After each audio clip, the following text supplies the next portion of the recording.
आज ना एक ऐसे कंपटीशन की बात करने जा रही हूँ जिसमें हर एक ह्यूमन इन्वॉल्व है, हर एक मानव इस कंपटीशन में भाग लेता है। आज के इस कंपटीशन के बारे में डिटेल में इंफॉर्मेशन दूंगी। एक ऐसा कंपटीशन, एक ऐसे अविश्वसनीय यात्रा के बारे में चर्चा करूंगी जिसमें हर एक ह्यूमन, हर एक मानव इन्वॉल्व है।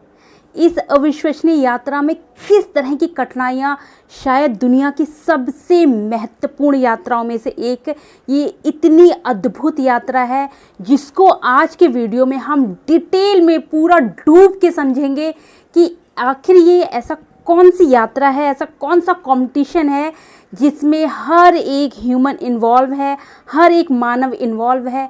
इस टॉपिक को आज हम बहुत अच्छे से समझेंगे कि इतनी कठिन और इतनी अद्भुत, इतनी अविश्वसनीय यात्रा है जिसको हम आज डिटेल में चर्चा करेंगे, पूरा डूब के चर्चा करेंगे।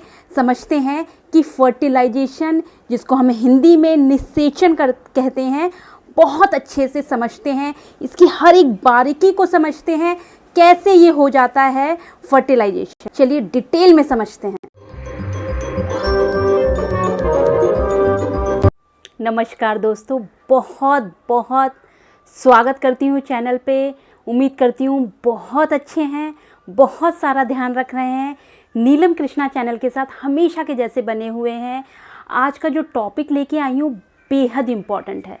हमने जो लास्ट टॉपिक में ओवोल्यूशन के बारे में समझा था, डिटेल में समझ लिया था कि ओवोल्यूशन क्या होता है, उसी के आगे का ये चरण है, उसी के आगे की कहानी है जिसको हम बहुत अच्छे से, बहुत सिंसियरली डूब कर समझेंगे, एक एक चीज़ को समझेंगे।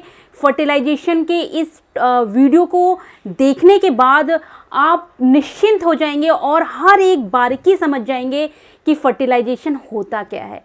ये एक ऐसी एक यात्रा है, एक ऐसा अविश्वसनीय एक कंपटीशन है जिसमें हर एक ह्यूमन, हर एक मानव इन्वॉल्व है। इस सृष्टि पर, इस पूरे संसार में जितने भी मानव हैं, जितने भी हम ह्यूमन बीइंग हैं, वो इस यात्रा में हर एक बंदा इन्वॉल्व है। हर एक की इस खेल में हिस्सेदारी बिल्कुल बराबर है। और आज इसी टॉपिक को हम बहुत अच्छे से, ये टॉपिक नहीं है एक्चुअली, ये आपकी, मेरी, हम सब ह्यूमन बीइंग की कहानी है। इस कहानी से कोई इत्तेफाक नहीं रख सकता कि ये आपकी भी कहानी है, ये मेरी भी कहानी है, ये हम पूरी सृष्टि में हर एक ह्यूमन बीइंग की कहानी है। फर्टिलाइजेशन, जिसको हम हिंदी में बहुत ही सरल भाषा, हमारी जो जिसको हम अपनी मातृभाषा में निषेचन की प्रक्रिया कहते हैं। ये निषेचन की जो प्रक्रिया है बहुत ही अद्भुत, बहुत ही रोचक, बेहद इंटरेस्टिंग एक कहानी है जो इतना मज़ा आएगा आपको। इस पूरी फर्टिलाइजेशन की जो जर्नी है उसको मैं जब बताऊंगी ना, आप इस यात्रा को इंजॉय करेंगे। आप इस यात्रा में अपने आप को खोजेंगे कि मैं कहाँ हूँ यहाँ। चलिए समझते हैं। देखिए, हमने पिछले के वीडियो को कहाँ छोड़ा था, हमने ओवुलेशन तक छोड़ दिया था कि जो हमारा डोमिनेट फॉलिकल है वो एग को रिलीज जब कर देता है, उसके बाद की कहानी आज समझते हैं कि फर्टिलाइजेशन क्या है, कैसे निषेचन की प्रक्रिया क्या है, उसे हम डिटेल में समझते हैं। देखिए, अब अगर कोई फीमेल ओवुलेट हो गई, किसी फीमेल ने ओवुलेशन कर दिया और उसी ओवुलेशन के दौरान, ये ओवुलेशन कब होगा ये अनुमान लगाया जाता है, या तो 11-12 पीरियड्स की 11-12-13, ये 3-4 दिन में कभी भी ओवुलेशन हो सकता है, ऐसी संभावना लगा ली जाती है। अब आगे की कहानी समझते हैं। अब क्या होगा अगर इस दौरान किसी कपल ने विदाउट एनी प्रोटेक्शन के संपर्क बनाया, यानी रिलेशन में रहे, तो संभोग की वो प्रक्रिया जब स्टार्ट की तो उस दौरान क्या होगा कि ओवुलेशन टाइम पीरियड में जब कपल ने संभोग की प्रक्रिया को शुरू किया तो उस दौरान देखिए क्या होता है।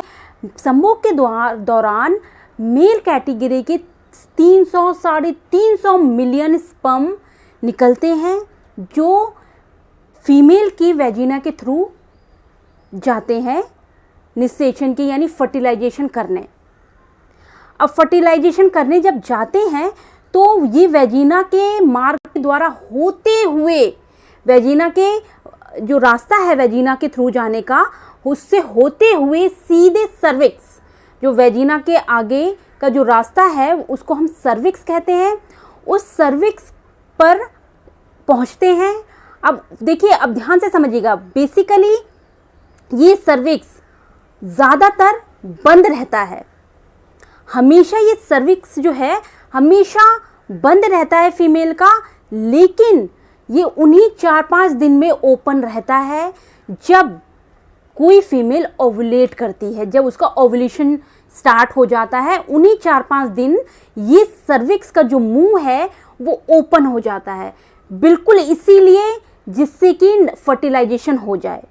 ये मैकेनिज्म इसलिए होती है, ये मुंह जो है सर्विक्स का, ये माउथ इसलिए ओपन रहता है जिससे कि ये जो स्पर्म है, ये जो शुक्राणु है, वो बड़े आसानी से हमारी सर्विक्स के रास्ते फर्टिलाइजेशन करने चला जाए, एग के साथ फर्टिलाइजेशन करने चला जाए और एक नए मानव की उत्पत्ति कर पाए।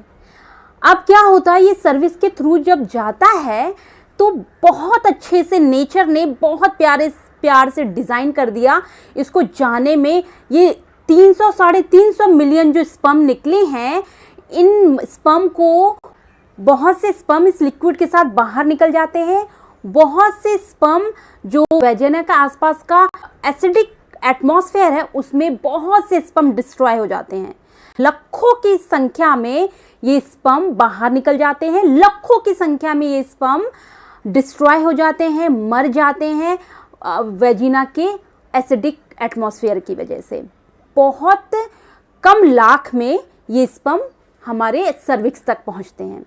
अब सर्विक्स पर जब जैसे ही पहुंचते हैं तो मैकेनिज्म किस तरीके से कहा, अब देखिए नेचर ने किस तरीके से किया है ये सर्विक्स पर, क्योंकि सर्विक्स ने अपना माउथ ओपन कर दिया, उन्हीं 4-5 दिन में ये माउथ ओपन होता है, पॉइंट टू बी नोटेड है ये, उन्हीं 4-5 दिन में ये सर्विक्स का माउथ ओपन रहता है, जिन 4-5 दिनों में एक फीमेल ओवुलेशन करती है, ओवुलेट रहती है, ओवुलेशन के दौरान ये सर्विक्स का माउथ ओपन रहता है। ओपन के साथ साथ इसमें एक लिक्विड फ्लो होने लगता है जो कि एकदम पानी की तरह लिक्विड होता है, जिससे कि हमारे ये जो स्पर्म है अपनी यात्रा को बहुत सरल कर पाएं। ये लिक्विड हेल्प करता है स्पर्म को आगे बढ़ाने में। लिक्विड है, ये लिक्विड जो फॉर्म हुआ है वो हेल्प करता है हमारे स्पर्म को फर्टिलाइजेशन के लिए। उसकी जो यात्रा है ये अविश्वसनीय यात्रा है, बेहद कठिन यात्रा है एक स्पर्म के लिए।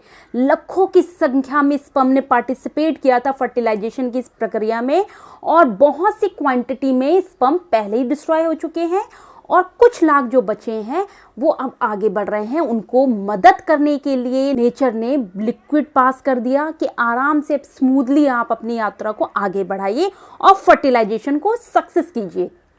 अब म्यूकस के थ्रू स्पर्म बहुत से लाखों में जब गए, बहुत से स्पर्म म्यूकस से होते हुए हमारी यूट्रस पे पहुंचते हैं।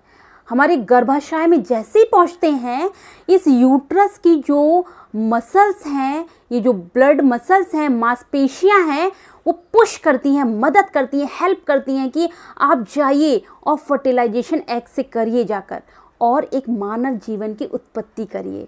इस तरह की ये यात्रा में हर एक ऑर्गन सपोर्ट करता है, स्पर्म को मदद करता है, लेकिन इसी के विपरीत बहुत से ऐसे स्पर्म, बहुत सी ऐसी सेल्स होती हैं, बहुत सी ऐसे एंटीबॉडीज़ होते हैं, जो फीमेल की जो एंटीबॉडीज़ होते हैं वो डरते हैं कि ये बाहर से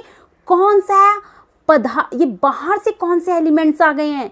ये सचेत हो जाते हैं वो एंटीबॉडीज़ और समझ नहीं पाते कि ये निषेचन और फर्टिलाइजेशन करने के लिए आए हैं।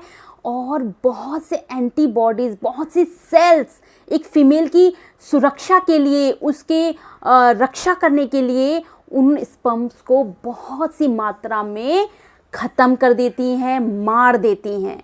लेकिन लाखों की संख्या में मारने के बाद कुछ हजारों में जो स्पर्म बचते हैं, वो हजारों में स्पर्म यात्रा को जारी रखते हैं और बहुत ज़्यादा, क्योंकि एंटीबॉडीज़ ने गलत समझ लिया कोई आक्रमण कर रहा है हमारी बॉडी पर, हमारी फीमेल की बॉडी पर कोई आक्रमण कर रहा है, उन्होंने एक पॉजिटिव सेंस से स्पर्म को ख़त्म किया है। इसीलिए नेचर मेल के इतने ढेर सारे स्पर्म को भेजती है निषेचन के लिए, फर्टिलाइजेशन के लिए। लाखों 300-350 मिलियन एग्स को भेजती है, जिससे कि कम से कम सारे एग नष्ट हो जाएं, लेकिन कोई एक दुक्का एग तो बचेगा जो फर्टिलाइजेशन कर ले जाएगा। अब समझिए ये यात्रा कितनी अद्भुत है। अब जैसे ही मांसपेशियों के थ्रू हमारा यूट्रस जब हेल्प करता है, कुछ हज़ारों में जो हमारे स्पर्म बचे हुए हैं, बहुत अच्छे से मदद करता है आगे पहुंचाने में। अब ये यूट्रस के रास्ते होते हुए फॉलोपियन ट्यूब जो हमारी हैं वहाँ तक पहुँच जाते हैं। अब यहाँ पे देखिएगा ज़रा स्पर्म में मिसअंडरस्टैंडिंग क्या होती है, क्योंकि जीतना है ना, हर एक स्पर्म कोशिश कर रहा है कि मुझे फर्टिलाइजेशन करना है, मुझे फर्टिलाइजेशन करना है।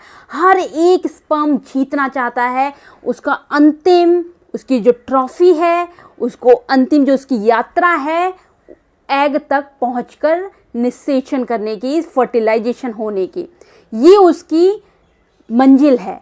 लेकिन इस मंजिल को पाने के दौरान कुछ स्पर्म क्या करते हैं, फॉलोपियन ट्यूब में suppose left side egg release हुआ, जो ओव्यूलेशन करके जो एग रिलीज हुआ, डोमिनेट ने जो एग रिलीज किया था ओव्यूलेशन के वक्त, वो egg left side Fallopian tube में है। लेकिन यहाँ पे कुछ स्पर्म उस वाली फॉलोपियन ट्यूब में चले जाते हैं जहाँ पे एग है ही नहीं, यानी कि राइट साइड बहुत हज़ारों की संख्या में एग हमारे जो स्पर्म है वो बहुत हज़ारों की संख्या में लेफ्ट साइड की फॉलोपियन ट्यूब में चले जाते हैं जहाँ पे एग है ही नहीं। बहुत से स्पर्म ऐसे हैं जो राइट साइड की फॉलोपियन ट्यूब में चले जाते हैं जहाँ पे एग है, और उन स्पर्म को, और इस यात्रा में बस कुछ दर्जन ही स्पर्म बचते हैं, बाकी के सारे स्पर्म धीरे धीरे जो यात्रा जो इतनी मुश्किल भरी जो यात्रा है उसमें नष्ट होते चले जाते हैं। कुछ दर्जन जो हमारे स्पर्म बचते हैं। अब जिस फॉलोपियन ट्यूब में हमारा ओव्यूलेशन करके, जिस फॉलोपियन ट्यूब में हमारा अंडा जो डोमिनेट फॉलिकल ने निकाल के भेजा था और फॉलोपियन ट्यूब ने कैप्चर कर लिया था और अपने पास रखा हुआ है, वहाँ की फॉलोपियन ट्यूब क्या कर रही है, उस एग को, वहाँ की फॉलोपियन ट्यूब में बहुत सी उभरावदार बाहर की तरफ निकली हुई सीलिया होती हैं। ये सीलिया ओव्यूलेशन वाला जो एग है, ओव्यूलेशन एग को, ये जो एग है, इस एग को ये सीलिया ढकेलती हैं, पास करती हैं, कहाँ की तरफ ले जाने में, यूट्रस की तरफ ले जाने में पास करती है ये सीलिया। अब क्योंकि यहाँ से यूट्रस से होते हुए बहुत सी मुश्किलों का सामना करते हुए, बहुत से नष्ट होकर, बहुत सी मुश्किलों का सामना करके जो स्पर्म अब पहुँचे हैं फॉलोपियन ट्यूब तक, अंडे तक, उस दौरान ये बहुत सी सीलियाएँ क्या करती हैं, उन सीलियाओं में बहुत से स्पर्म फंस जाते हैं। ये जो सीलियाएँ फॉलोपियन ट्यूब में बाहर की तरफ निकली होती हैं, बहुत से स्पर्म इन सीलियाओं में उलझ जाते हैं, फंस जाते हैं और उनकी यात्रा वहीं स्टॉप हो जाती है। अब क्या होता है, हो सकता है कि वो फंसे हुए स्पर्म बाहर बाद में निकलकर अंडे के पास पहुंच जाएं, लेकिन कुछ स्पर्म जो सीलिया में फंस गए हैं वो वहीं रुक जाते हैं और बहुत से कम स्पर्म, शुक्राणु अब अंडे के पास पहुंचने की यात्रा में लग जाते हैं, क्योंकि सीलिया एग को यूट्रस की तरफ ढकेल रही है और इधर से हमारा शुक्राणु भी आ रहा है, हमारा स्पर्म भी आ रहा है। अब होता क्या है, एग को देखकर ये स्पर्म, ये शुक्राणु बहुत उत्तेजित हो जाता है और अपने वेग को, अपनी गति को, अपनी स्पीड को दुगना कर लेता है, और स्पीड से कि अब मंजिल दूर नहीं है, अब अंडे के साथ निषेचन करना है, फर्टिलाइजेशन करना है।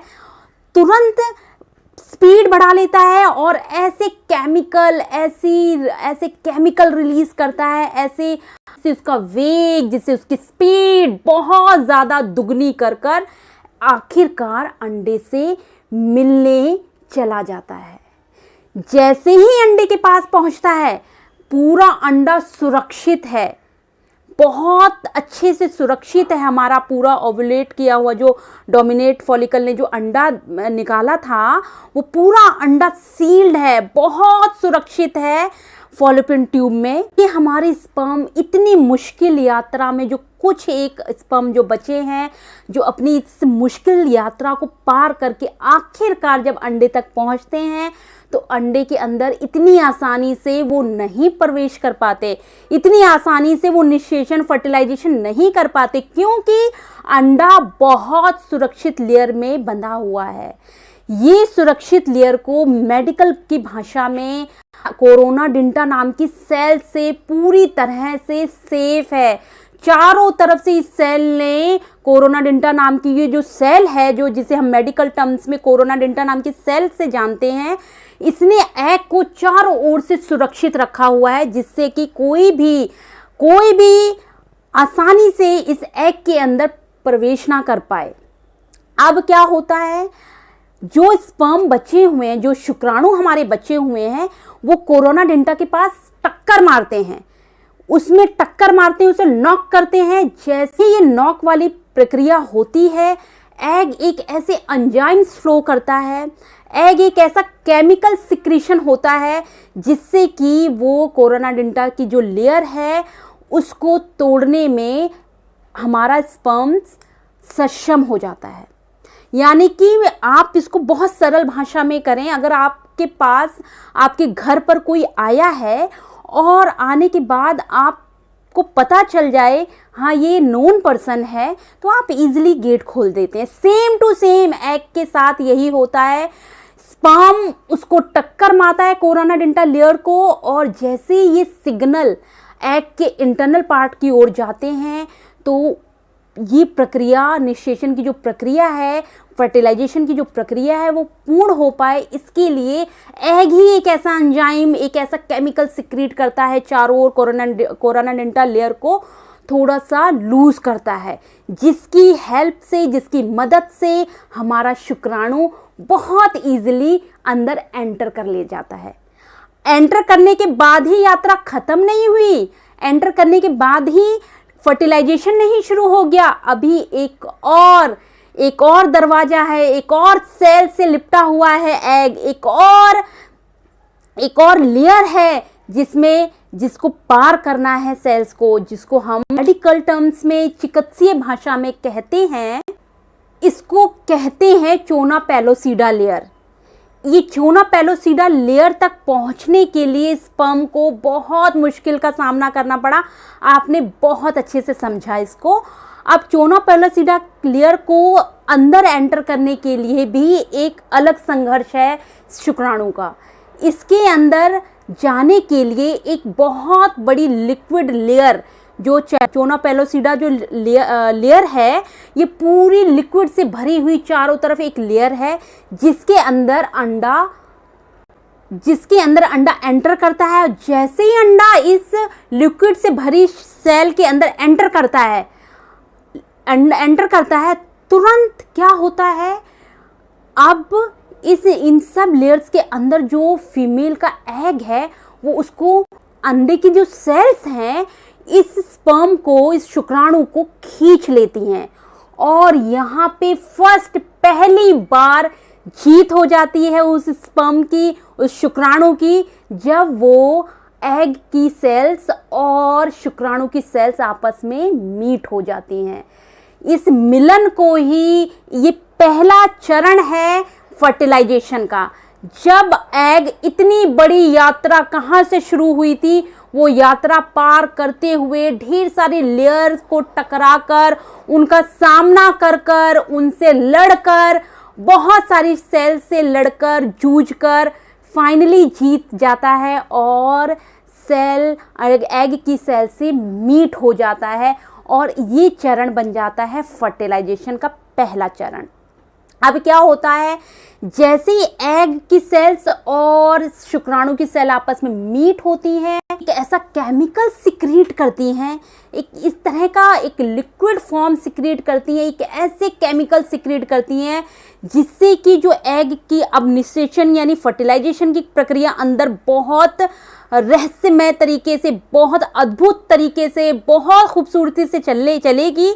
तो कोई अब डिस्टर्ब ना करे बाहर से, कोई और शुक्राणु जो फंस गए थे, जो रुक गए थे, कप के रूप में बाद में आ रहे हों एग के पास, अब क्योंकि जो एग था उसे अब फर्टिलाइजेशन करने के लिए ऑलरेडी स्पर्म मीट हो चुका है, मिल चुका है, अब उसे स्पर्म की, शुक्राणु की आवश्यकता नहीं है। तो जो बैकअप में बचे हुए लड़ झगड़ के अभी भी जो स्पर्म आने की कोशिश कर रहे हैं एग के पास निषेचन करने के लिए, फर्टिलाइजेशन करने के लिए, अब क्या होगा, जैसे ही स्पर्म और एग की सेल आपस में मीट हुई, ये केमिकल सिक्रीट करेंगे जिससे कि अब फर्टिलाइजेशन की प्रक्रिया में सेकंड चरण, थर्ड चरण जो होगा, जो भी चरण आगे के होंगे उनमें कोई डिस्टरबेंस ना करे। तो ये केमिकल बाहर की जो सेल है जो उसको और मजबूत कर देंगे, उसका ऐसा आवरण बना देंगे जिसके अंदर अब बाकी के बचे हुए स्पर्म जब आते हैं, आने के बाद टकराते हैं, टकरा कर खत्म हो जाते हैं। वो उस बाहर की इन केमिकल की वजह से वो सेल को इतना मजबूत कर देते हैं, ये निषेचन की प्रक्रिया इतना मजबूत कर देती है कि बाकी की चरण की प्रक्रिया को कोई डिस्टर्ब ना करे, बाकी कोई स्पर्म डिस्टर्ब ना करे, और सारे के सारे बैकअप में बचे हुए जो स्पर्म थे वो आकर सब डिस्ट्रॉय हो जाते हैं, खत्म हो जाते हैं। एक स्पर्म जो बचता है, जो सेल, एग की सेल और स्पर्म की सेल आपस में जो मीट होती हैं, निषेचन का प्रक्रिया शुरू हो जाता है। सेकंड चरण में जो एग ने मेल का शुक्राणु जो कसकर पैक कर लिया है अपने अंदर, मजबूती से जो पैक कर कर शुक्राणु को रखा हुआ, अब क्या करेगा ये शुक्राणु, ये एक ऐसा सब्सटेंसेस, एक ऐसा पदार्थ निकलेगा जिसके अंदर से एक ऐसे ढेर सारे क्रोमोसोम्स बनना शुरू हो जाएंगे।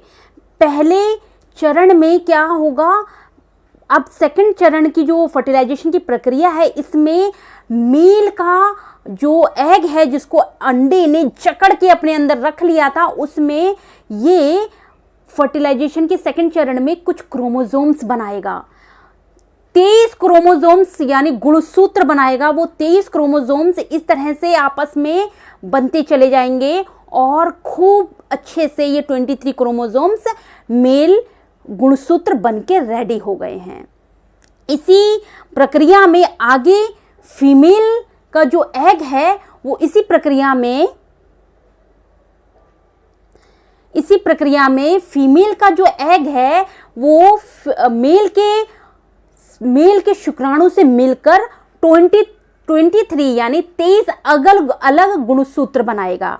ये 23 जो गुणसूत्र बने हैं शुक्राणु के जरिए और एग के जरिए, जो आपस में मिलकर एक मिल जाएंगे। आपस में ये मिलने की जो प्रक्रिया है ये बिल्कुल मकड़ी के जाले की नुमा होती है, बिल्कुल मकड़ी की जाले के समान इस तरीके से ये दिखती है।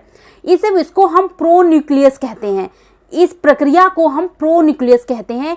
ये दोनों प्रक्रियाएं, ये प्रोन्यूक्लियस की प्रक्रिया जब आपस में एक दूसरे से ये 23 जो क्रोमोसोम्स अलग अलग दोनों ने बनाए हैं, ये आपस में जब मीट होते हैं, समझ लीजिए फर्टिलाइजेशन शुरू हो गया। ये 23 जब क्रोमोसोम्स आपस में जब मिल जाते हैं, मिलने के बाद एक अद्भुत, एक अविश्वसनीय, एक आश्चर्यचकित जीन बनते हैं। और ये अटूट जीन्स जो बनते हैं, ये जीन्स अनूठे होते हैं, बहुत ही अनूठे होते हैं, बहुत ही स्पेशल होते हैं। उसी वक्त ये जो 23 करके क्रोमोसोम्स आपस में मिलते हैं फर्टिलाइजेशन के दौरान, सेकंड चरण में, उस दौरान क्या होता है, एक नए मानव की रचना होना शुरू हो गया। इस रचना में ये 23 जैसे ही क्रोमोसोम्स मिलते हैं, ये रचना देखिए कितनी मिनटों में शुरू हो जाती है। उसी दौरान बच्चे का, एक मानव शरीर की, बच्चे की आंखों का कलर डिसाइड हो जाता है, बालों का रंग डिसाइड हो जाता है, बच्चे की आईज बनना शुरू हो जाती हैं, बच्चे के आई लीड्स बनना शुरू हो जाती हैं, बच्चे में बहुत हजारों क्वालिटीज उसी दौरान मिनटों में शुरू हो जाती हैं। सबसे महत्वपूर्ण उसी दौरान बच्चे का सेक्स भी डिसाइड हो जाता है कि बच्चा मेल चाइल्ड है या फीमेल चाइल्ड है। मिनटों में ये प्रक्रिया, जब क्रोमोजोम्स आपस में गुणसूत्र आपस में मिलते हैं, मिलने की इस प्रक्रिया को, इस अनूठी अद्भुत अविश्वसनीय प्रक्रिया को ही मानव शरीर की रचना कह देते हैं। और जब ये दो क्रोमोजोम्स आपस में मिलकर एक जायगोट का निर्माण करते हैं, ये जायगोट जैसे ही बन जाता है, बनने के बाद ये सारी प्रक्रिया फॉलोपियन ट्यूब के अंदर हो रही है गाइस। ये सब रचना जो हो रही थी, ये पूरी रचना फॉलोपियन ट्यूब के अंदर हो रही थी। अब फॉलोपियन ट्यूब की जो सीलियां हैं, इस जायगोट को ढकेल ढकेल कर यूट्रस में लाएंगी, और तब तक यूट्रस में ये जायगोट रहेगा जब तक कि बच्चा संपूर्ण रूप से विकसित ना हो जाए, पूरी तरह से बन ना जाए और जन्म के लायक ना बन जाए, तब तक यूट्रस में सुरक्षित रहता है। अब जायगोट का यूट्रस तक पहुंचने तक की जो प्रक्रिया है, वहां पे उसका अच्छे से इम्प्लांटेशन की जो प्रक्रिया है, वो एक अलग चैप्टर है, वो एक अलग चीज़ है, हम उसको नेक्स्ट वीडियो में समझेंगे। फर्टिलाइजेशन की इस अद्भुत कहानी में मुझे बहुत मजा आया आपको बताने में। आपको कैसा लगा मुझे कमेंट करके बताइए, मुझे बहुत अच्छा लगा, बहुत इंटरेस्टिंग है ये टॉपिक गाइस। फर्टिलाइजेशन की इतनी यूनिवर्स की इतनी अनोखी रचना जो होती है, हमें जब कोई संभोग में रहता है और इस तरीके से मानव जीवन का ये निर्माण होता है, कितनी इंटरेस्टिंग ये कहानी है। मुझे बहुत ज़्यादा उम्मीद है कि आपको सारे टर्म्स क्लियर हो गए हैं, सारी चीज़ें समझ में आ गई हैं, फर्टिलाइजेशन क्या होता है। अगर फिर भी कुछ समझ में ना आया हो, मुझे कमेंट कर दीजिएगा, मैं रिप्लाई करूंगी उसका। और भी कोई क्वेरी हो आप ज़रूर कमेंट करिएगा, ज़रूर सॉल्यूशन मिलेगा आपको मेरे ज़रिए। मेरे वीडियोस आपको पसंद आ रहे हैं, मेरा काम आपको पसंद आ रहा है, मेरे वीडियोस को लाइक्स ज़रूर कीजिए, बहुत सारा शेयर करिए और सब्सक्राइब कीजिए, क्योंकि इस चैनल पे अब आपको बहुत कॉम्प्लिकेटेड चीज़ें बहुत सिंप्लीफाइड तरीके से मिलने वाली हैं। इजी वे में मैं आपको बहुत ही डिफ़िकल्ट जो टर्म्स होते हैं मेडिकल साइंस के, उनको बहुत इजी वे में समझाऊंगी और उम्मीद करूंगी आप उन्हें पसंद करेंगे। लाइक के साथ साथ जब आप सब्सक्राइब करें तो बेल आइकॉन ज़रूर प्रेस कर दें, जिससे कि नोटिफिकेशन पहुंच जाए। हर एक दिन एक बहुत इंपॉर्टेंट इन्फॉर्मेशन से आप वंचित ना रहें। Thank you so much.